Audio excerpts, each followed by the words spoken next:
Hello, everyone. Welcome to Wine, Women, and Words. I am Michelle, and it feels so weird to not say, and with me, of course, is Diana.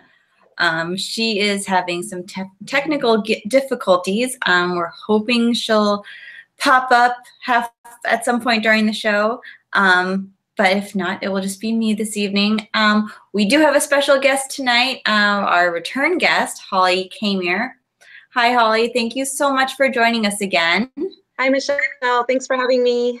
Sure, and thank you so much for bearing with technical problems. They like to haunt us sometimes. Oh gosh, no problem. All I do these days is edit, so I was busy content editing while we waited. It worked out good.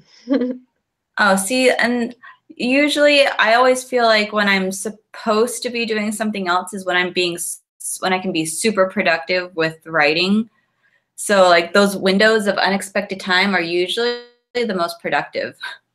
Yes, If that I makes sense. actually I wrote the final chapter of Kingston Court when I used to volunteer in my son's classroom, and the teacher had a moment where she had to push in an extra lesson and have me wait, and so I was waiting out in the hallway, and I think for those 15 minutes I ended up writing the last chapter. It was out of order, but it was pretty awesome that I got that 15 minutes and I got to write a chapter. Oh, that's so funny. So we are here tonight to talk about Kingston Court, and I was researching before the show, and initially I don't think I realized that Choosing Hope was a spinoff of Kingston Court. Yes. So we kind of went in reverse order with your books, but that's really interesting. How did spinoffs? You primarily hear about spinoffs for TV series. How did you come up with the idea of doing a spinoff from a book? Basically, Kingston Court had done really well. It was a big bestseller when it first came out. It was I think 56 of all the Barnes and Noble fiction books that came out. And so I wanted, honestly, just to capitalize on the success of Kingston Court. And because it was about a woman around my age living a similar lifestyle, I thought, okay, well, the women in Kingston Court could have been friends with Hope from the book that I was going to write. And so I thought, why don't I just have her live or have lived in the same neighborhood on Kingston Court? And then I can even throw in some times where she crosses paths with some of the characters from this book so that you get updates on where their lives are now. And it was easy to do. And so I thought it would be fun to tie them in together. I Readers love like that. Yeah, it's funny when I go to book festivals, you don't just sell more books because you have two books. It's the fact that the books go together make it more appealing to readers. And so it worked out really well. I'm glad I did it. No, I love that. One of my favorite authors does that, where each book, the next book that she does will have like a random character from the previous book in it. So all of her books are somehow tied together because the characters connect in some way. Yes, I had read a book that way too. It was Something Borrowed, Something Blue. I can't think of the author. Emily Giffen. That's who I'm talking you're talking to. And I thought of her too. I was like, well, okay, how did she do it? And she would just have these interesting crossovers where it was the sister's brother who is married to somebody, and it made it fun. And I love when you can run into those. It's like running into an old friend, and it's like, oh my gosh, what is your life like? Yeah, oh my God, there they are in this different setting, and you get updates. So as a writer, it was really fun to do that. That's awesome. Now with Kingston Court, you kind of have, now full disclosure, I have not read it, and I hate that I have to say that sentence. But you would really like it. It's so much fun. It is such a fun book. I know. I was talking about it with Diana, and I was like, this sounds so good. I need like an extra like 12 hours, because I remember I read Choosing Hope in like a day and a half once I started reading it. Like, I was walking around brushing my teeth, holding it in the other hand. So I feel like Kingston Court would be the same thing, because it has, like, I noticed it has the similar theme where a woman finds herself, having to start over and rebuild herself. But it also has, like, a little bit of an edge to it, a little bit of a mystery, I feel like, just the way that the plot line was described. Right. And it's told from two different women's perspectives, Samantha and Natalie. They both live on Kingston Court, and they both have these dramatic things happen in their lives that put them on similar paths, even though they're very different women, very different personalities. The dramatic events that set off the change in their life are very different, but their paths just are so parallel in the way that they resolve their issues. And that's those big events that change people's lives and change characters' lives when you're an author and you're writing the story. It's so weird to think that, one tiny thing could have changed this character's course completely. Like, yes. For instance, Natalie, whose husband has the car accident, just car accidents in general. It's like, if you had just caught that red light, that would have made you 10 seconds later and you would have missed the accident, or, vice versa. If you had made the green light and you wouldn't have been there. Yes. But writing that and building that tension and building those twists of fate must be a lot of fun to work through. It was interesting because that had always been one of my big fears, is when my husband would come home late from work, was, oh my God, what if there was a car accident? What if something happened? And so I was able to actually explore that. What if it did happen? What if the worst case scenario happened? And then with Samantha's case, I don't want to reveal what happened, but something similar had happened to a friend of mine. Mm-hmm. Or actually, I should say my friend was the guy, and he had done something to his wife. And so I always wondered, what would that be like from her perspective? I mean, such a huge deal. It was such a huge secret he had kept from her. And when he had told me about it, I had asked him a million questions. You're a journalist. I used to be a journalist. I went into journalism mode. Well, what were the clues beforehand? What about afterwards? What did she say? What did you say? And so to be able to go in and then retell that story from the woman's point of view was also really interesting to explore. Well, that's the best part about being an author, is you get to play out all the what ifs without actually dealing with the what ifs that you don't want to go through. Yes. Well, that too, and I walk around making up conversations in my head all the time, so it kind of legitimizes me as, no, I'm just being an author. I'm doing this for my work, not... It's my plot line. I just have to work something out. It's okay. Yes. Be quiet for a second. I hear these two people talking to each other and arguing, and just need to see where it's going to go for my book. Right. I do the things where I feel like if I anticipate an argument, I map out in my brain all the different arguments that I could have to make my point.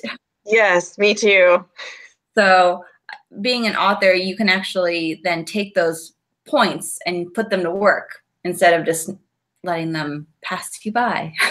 Yeah. Once I've got the characters in my head and I know what I'm going to throw at them, what is going to be the issue that they have to resolve, I just kind of wait for the voices to start, and then I hear the dialogue in my head and start writing. I usually write out of order because I never know what conversation's going to pop into my head or what kind of scene that I need to write down. So they do the work for me. I just need to be receptive. And that's really interesting. Earlier you said you wrote the last chapter before it was actually time to write the last chapter. So you knew where the book was going before you were finished with it.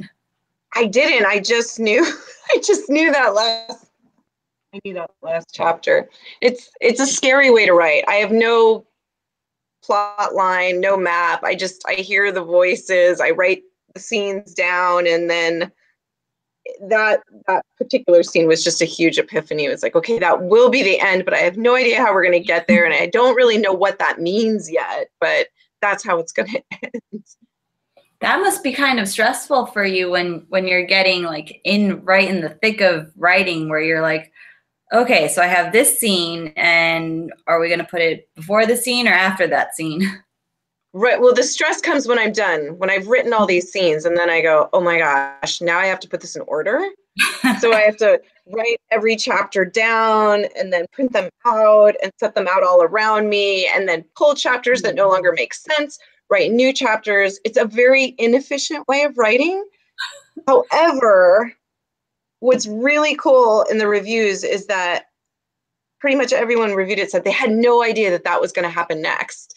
And so it's like, oh yeah, well, because I didn't either. There was no hint. So it because I didn't know myself. So it does lead to having a lot of surprise twists and turns. Well, that's good. Then your story isn't predictable. I think that would be like the one thing that I would dread hearing the most, is that someone would say, oh, well, I kind of figured out where it was going before I got there. Yeah, it's impossible. You do not know where it's going, because I didn't know where it was going. Right? There's no way you can figure it out before I figured it out. Mm-mm. No, I feel confident about that. So I told you before we started the show that Diana came across this new game. She was actually a guest on another podcast about a month ago, and they played this game. I don't know if they have a name for it, but it's past, present, future. So it's a question all about books and writing and being an author and a reader. And so we decided that we were going to start playing this game with our guests too, because it actually leads to some really great conversations and some interesting answers. So did you want to start with the past or the future or the present? Present. Present. So what book have you read for pleasure or research or whatever that you have not been able to put down? Oh my gosh. Well, it's stuck underneath my bed, and I was able to put it down. It was really good. It was a thriller about an Asian woman growing up in a Midwest town, and she is the only Asian in her whole town, and she's marginalized because of it. But it's a thriller. So you actually learn at the very beginning of the book she's dead, and you're going back in time trying to piece together what happened to her. It's brilliantly written, but I had to put it down. Yeah, I could go running. It's under my 1 second. Okay. And just follow away. I am getting live text updates from Diana about her computer, and we're still hoping for her. Fingers crossed. Okay, so it's called Everything I Never Told You by Celeste. I don't know how to pronounce. Ning. I don't know. Oh, is she the author of Little Fires Everywhere, or is that a different author? What's that one about? It might be.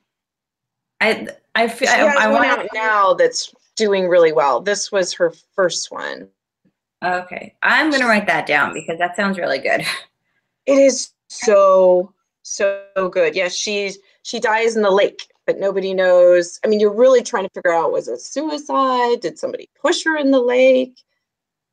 What was her whole story that led her to that? And the whole family, it was a very unhealthy family. They all put their hopes and dreams into this one particular daughter. The mother, who had wanted to be a doctor, didn't become a doctor, so she was putting that onto her daughter. And the father, so yeah, and the mother actually is white, and then she married an Asian man. So the father had also grown up in that Midwestern town and had also been marginalized and felt so different and so isolated. And so he puts on his daughter, you know, she's going to be the popular, happy one and live the life that he was supposed to be living. And there's just so much pressure on this girl to be what her parents wished that they were. Oh my gosh. That it does make you start to think, did she commit suicide because she was just so stressed out? But I don't know yet because I'm only halfway through and I had to stop reading because I have so many other manuscripts that I need to be editing. So I have to wait. Yeah, I would imagine that doesn't leave a lot of time, like when you're under a deadline, doesn't leave a ton of time for reading for fun. It doesn't, and yet I think reading is so important for writing and for editing other writers' work, because that's where you get your inspirations and where you get ideas for, like we were saying with Kingston Court, how I had actually gotten that idea a little bit on how to do it, the technique of it, from Emily Giffin. So you never know what you read and how it's going to play into what you end up putting on the page yourself. I agree. And so that was present. Now we can do past or future. Okay. I have no memory, so these questions are all going to be hard for me. Okay, past. Past. So speaking of influences, it kind of segues perfectly into this. What are some of your biggest influences for other authors that have influenced you? Oh my gosh. It's hard because then I have to remember names. You know, they all start to kind of meld together. Like, where did I pull this idea from? Where did I pull that idea from? Joan Didion is one of my very favorite writers, and I would never seek to emulate her because she's just on a different plane. She's writer genius. But one thing that I chose to emulate and I learned from her was, you know, most writers, we use sensory details to help tell the story. So if you're in the Midwest, you can use the seasons. You have got the snow and the rain, and they can help set the scene. But Joan wrote a lot about California, which is what I write about, where I grew up, where I'm from, what I know. And so she used Santa Ana's, which we talked about in Choosing Hope. I set the whole thing in October, which is when we have our Santa Ana winds, so that I had atmosphere to set scenes with. And I did that in Kingston Court as well. So she gave me those ideas, and I am able to use something from her in my books in that way. Oh, very cool. I feel like that might be a tool that a lot of authors or writers, probably myself included, don't always think to include, like that, to help describe a scene. You know, what the wind smells like, if there's, you know, a scent on the wind, if there's smoke in the air, or, you know, just little things like that that can really help set the mood, and you might not even think about it. And they don't just set the mood, they make the reader feel like they are there. Mm-hmm. And if they feel like they are there and it's happening to them, they're going to be much more emotionally connected to the characters, even if they don't realize that's what's happening. It pulls you in as if it's happening to you. So it's super, super important. Yeah, I've realized I've been trying to, in my work that will probably never finish, but I'm trying to include more scents, like saying what things smell like. I've decided I don't describe scent at all. So I'm trying to like weave that in somewhere, you know, at different points of the story to help build the picture a little bit more. So, and I've heard the name Joan Didion before. I've never read her, but this is the second time in 2 days that her name has come up, and I feel like that's a sign that I need to start reading her. I love her. She blows me away. Her books. She has to go on the list. I've decided on the list. And you'll know right away if you love her or hate her, because she's very unique too. So you might not like it. She might be she's a snob. Really? And it comes through in her writing. But She's very, she has a reason to be a snob. She's very good at what she does. Right. I feel like if you reach a certain level of just amazing, you have license to be Right. If you're a writer genius, own that. right. Right. Just walk with it, own it, rock it. Right. What is the point of having all that talent if you can't own it a little bit and appreciate it? Exactly. I would if I was a writer genius. So I think I would. I think I would walk around with my books just reading out loud. Oh, by the way, I'm just going to read you the sentence. just walk around with copies. Just here. You need to read this. Yes. I'm going to give it to you for free as charity. Here's my book. It will change your world. Yes, it really will. And for the future, do you have anything that you're currently working on, or do you know what's coming next? I do. I'm so excited about it. Yes. And for the first time ever, when I'm writing a book, I actually know, I mean, I don't know all the middle parts, but I know the beginning and I know the end and I know what it's about. I have all these scenes in my head. I can't start writing it though until this summer because I have so many other projects that I'm working on, but it's going to be a thriller. So I've actually stepped out of my genre to do something completely different. And it was all inspired because one of my best friend's daughter, her name is Shelby, is my goddaughter. And she asked me, Shelby is probably like 7 now. I'm sorry, Shelby, if I got your age wrong. But she said, well, would I write a book about her? And at first I thought, well, how am I going to do that? And then all of a sudden it just started coming to me. Well, what if she was 20? What is Shelby when she's in her mid-20s? And if she was a television reporter and she was in Oregon and this murder happened that I saw on Dateline. I'm obsessed with Dateline. It's oh my gosh, the only shows that I watch. It's kind of sick. So I'm going to rip from the headlines, the real headlines, one of my favorite murder stories from Dateline. And Shelby, who is the main character in this book, is going to try and solve it or get as involved with it as possible to further her own career so that she can get back to the big city of LA where she's from, you know, by making a name for herself on this big story happening in small town Medford, Oregon.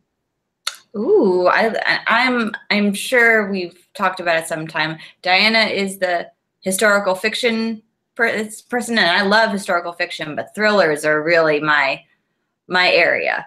So I'm very excited to read a thriller by you. Thank you. I'm very excited too. I'm nervous because it's so different from the way I normally work. I'm just like, oh my God, if I know it all, how am I going to get it all on paper? Hopefully it'll work.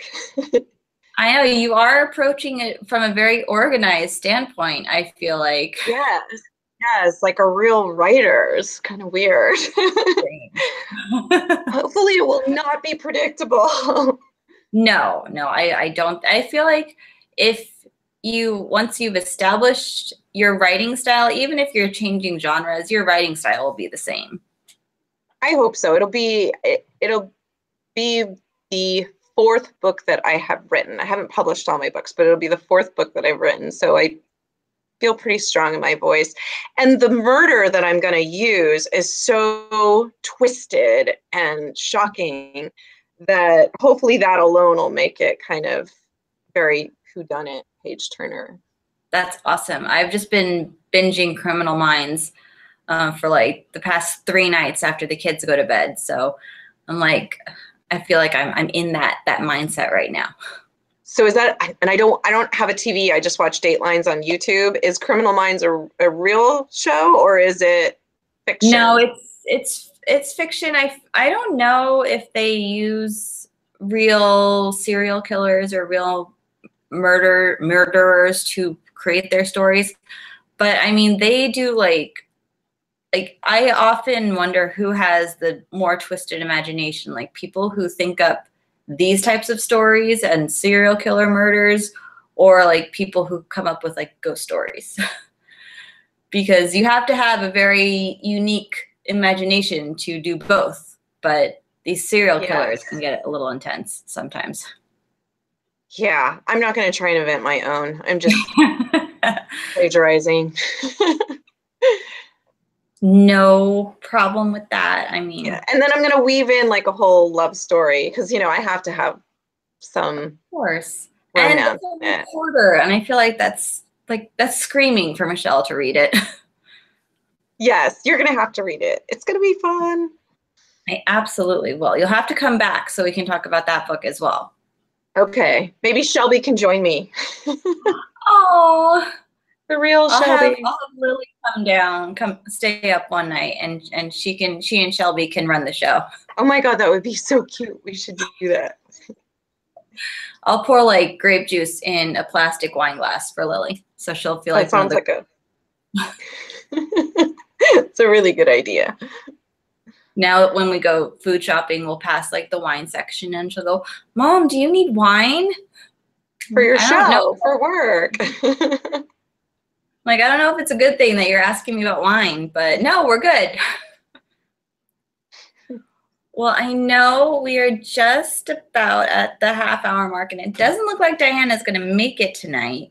But I know the LA Book Festival is coming up, and Diana's planning on being there. Are you going to be there as well? Oh, yes. Yes. So I'm co-owner of Acorn Publishing. So I'm going to be there with all of my authors' books, including mine, and my business partner, Jessica Tarian, will be there. And then several of our authors are going to be there. So I'm super excited. It's going to be crazy. There's going to be a lot of us women in one little booth selling a lot of different kinds of books. I'm excited to see Diana. I know I keep pushing her. I'm hoping when she finishes her manuscript, which I edited, that she'll end up going with Acorn. It'd be so neat to have her on our team. Oh, definitely. I'm so jealous that you guys get to go to that book festival. There's a big one in Chicago in June that I'm definitely going to this year. I didn't go last year, but this year I'm for sure going. Good. Get a big canvas bag. That's the key. Oh my God. Yeah. Or like a backpack with wheels on it. I don't care. I'll be that nerd. That's actually a better idea. I like that idea. There's no shame when it comes to buying books. No, you need to be able to get as many as you can without your arms breaking. So I think that's a great idea. Exactly. Well, I know Diana is going to be doing some live podcasting, so maybe you'll pop up on one of the videos and I can say hi. Okay, great. And finish your book. I will. It's a goal this year. It's gonna finish. You know what you do is you have to set aside a time and say, this is the time where I'm going to write it, and I'm going to sit down, and even if nothing comes out, every day for 1 hour, I'm going to sit here and create this space for it to happen. And it will. I know. Usually I try to wake up at like between 4:30 and 5 to write and do my homework and everything before the kids wake up. And I just haven't been able to. It's been so hard. I can't imagine why. Oh my God. That's horrible. I'm more of a night person. I would do that at night, not in the morning. Oh my gosh. Yeah, I have to restructure some things, I feel like, to make time, because that's exactly it. Like, you need that at least 1 hour. Just write for 1 hour, even if it sucks and you're going to change everything the next day. Just do it. Yes. Have you read Bird by Bird by Anne Lamott? No, I haven't. It is a brilliant book on writing. And she says, so I don't know if we can swear on this, but everybody has to write their first SHY draft. It's just part of the process. You have to get it out. So that's your assignment. Write your SH and then a Y draft. I will do that then. I'll get it out, get it on paper. Good. So, well, thank you so much for joining us, and I'm sorry for the delay, but thank you for bearing with me. No, thank you for having me. I think you did a great job. Oh, thank you. The way for Diana, we missed you. And we'll probably see you at the book festival. Well, remotely for me, but definitely. And everyone, keep reading. We will be back next week. Diana will be here too, and we'll get to dive into The Paris Secret next week. All right. Well, everyone have a good night. Thank you so much, Holly. Thank you. Bye.